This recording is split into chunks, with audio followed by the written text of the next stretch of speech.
कैसे सूरज के अर्घ देहम ए दस पाचा देबा घाटवरवा लोगा के हटिया सिपाही लोग बटिया सिपाही लोग ए दूध भात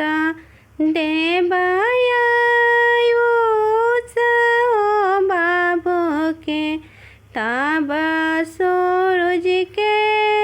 अर्घ देहम तब सूरज के अर्घ दे आटा मोरा छेकले घाटवरवा लोग बटिया सिपाही लोग एगो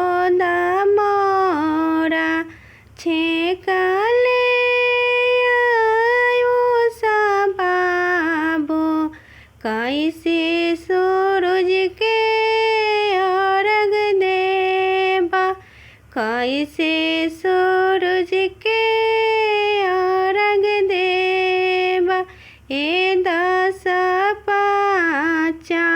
देबा